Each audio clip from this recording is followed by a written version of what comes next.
Hello friends, मैं doctor Ikshita, consultant gynaecologist और आप देख रहे हैं स्त्री संगोपन।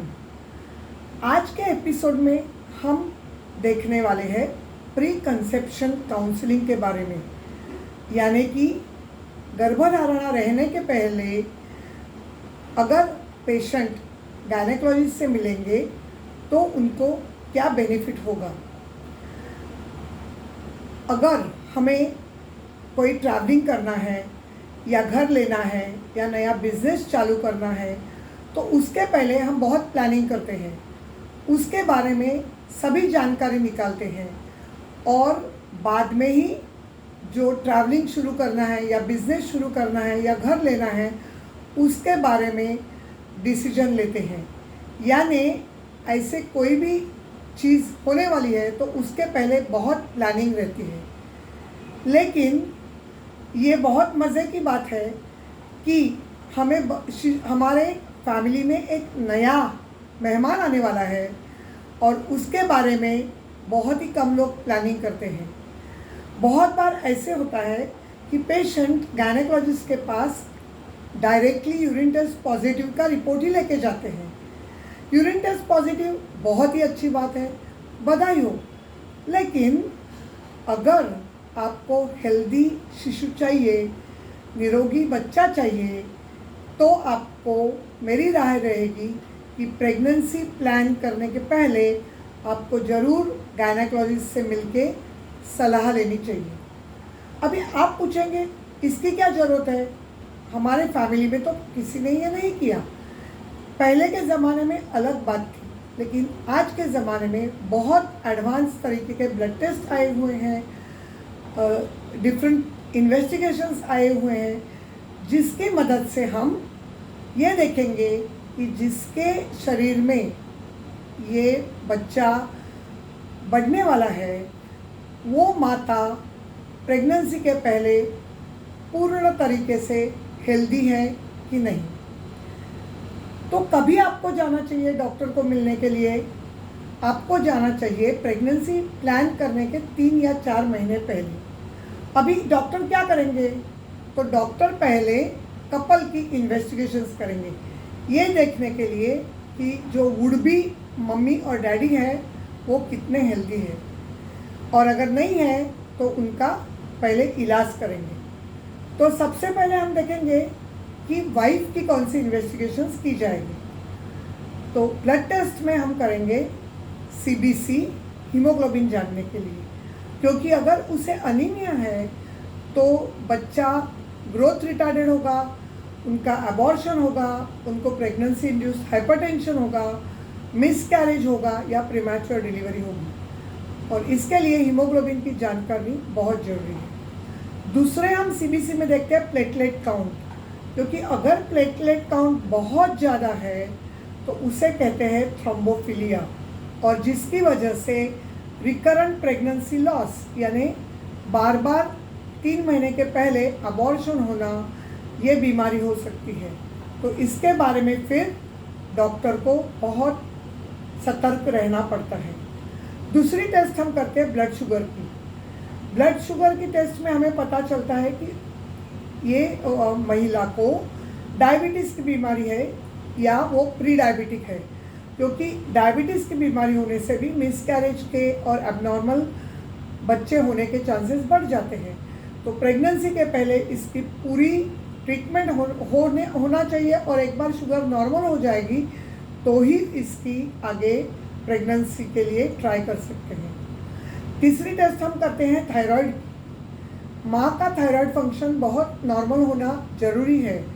अगर वो नॉर्मल से कम है और ज़्यादा है तो प्रेगनेंसी रहने में दिक्कत आती है, या तो मिसकैरेज होता है या तो मेंटली रिटार्डेड बच्चा होने का डर रहता है। उसके बाद में टेस्ट होती है थैलेसीमिया माइनर या थैलेसीमिया ट्रेट, जिसको कहते हैं HB इलेक्ट्रोफोरेसिस। अभी ये टेस्ट क्यों इम्पॉर्टेंट है, क्योंकि अगर माँ और पिताजी यानी वाइफ एंड हस्बैंड दोनों को ही थैलेसीमिया ट्रेट निकले तो बच्चा थैलेसीमिया मेजर से पैदा होने की संभावना होती है, और इसके लिए उसको 90 या 10वें हफ्ते में वो प्रेगनेंसी के कुछ टेस्ट होने ज़रूरी होते हैं, ये देखने के लिए कि बच्चा नॉर्मल है, उसको थैलेसीमिया मेजर बीमारी नहीं है। फिर टेस्ट होते हैं ट्रिपल एच यानी HCV, HIV और हेपेटाइटिस बी, क्योंकि अगर ये इसमें से कोई भी टेस्ट पॉजिटिव आएगी तो वो इन्फेक्शन माँ के प्लाजेंटा के थ्रू खून में से बच्चे को पहुँचेगा और फिर ये बच्चा बीमार पैदा होगा। तो अगर ये टेस्ट पॉजिटिव आई तो पहले माँ की पूरी ट्रीटमेंट होती है और फिर उसका जो रिस्क है वो जाने के बाद ही उसको प्रेगनेंसी की एडवाइस की जाती है। फिर और एक इम्पॉर्टेंट टेस्ट रहती है यूरिन की, उसके थ्रू हमें पता चलता है कि यूरिन में कोई इन्फेक्शन है, किडनी में कोई प्रॉब्लम है, या यूरिन में कोई ब्लड सेल्स है, या यूरिन में प्रोटीन लॉस हो रहा है। तो बहुत सारी बीमारियों की डायग्नोसिस हम सिर्फ यूरिन टेस्ट से कर सकते हैं। और एक इम्पॉर्टेंट टेस्ट होगी जो है पूरे पेट की सोनोग्राफी। अभी ये सोनोग्राफी से हमें क्या पता चलता है, तो अगर हम ऊपरी हिस्से में देखेंगे तो लिवर नॉर्मल है क्या, लिवर में कोई सिस्ट है क्या, फैटी इन्फिल्ट्रेशन है क्या, फिर जो दोनों साइड में किडनीज है उनका फंक्शन कैसे है, उनमें सूजन है या उनमें स्टोन है या यूरेटर में स्टोन है। फिर हम देखेंगे यूट्रस और ट्यूब्स। अभी यूट्रस और ट्यूब्स आप अगर ये देखेंगे तो यूट्रस और ट्यूब्स हम और ओवरीज हमें सोनोग्राफी में दिखते हैं। तो क्या यूट्रस में कोई फाइब्रॉइड्स है या एडिनोमायोसिस करके बीमारी है, या कोई पॉलिप है, या यूट्रस में सूजन है, या कभी कभी पैदाइशी यूट्रस के 2 हिस्से होते हैं यानी बीच में पार्टीशन होता है। ऐसे पेशेंट्स को मिसकैरेज होने के बहुत रिस्क होते हैं, तो पहले ऑपरेशन करके पार्टीशन को ठीक निकाल देना पड़ता है। फिर हम देखेंगे कि ये ट्यूब्स के जो एंड्स है वो ओपन है, नॉर्मल है, या इसी तरह से वो ब्लॉक्ड है जिसकी वजह से प्रेगनेंसी नहीं रुकेगी। फिर हम ओवरीज को देखेंगे, क्या ओवरीज नॉर्मल है, उनमें कोई सिस्ट है, उनमें एंडोमेट्रियोसिस करके कोई बीमारी है, या उनके ऊपर थिक कैप्सूल है जिसको बोलते हैं PCOM, जिसकी वजह से प्रेगनेंसी रुकने में दिक्कत आती है या तो मिसकैरेज होते हैं।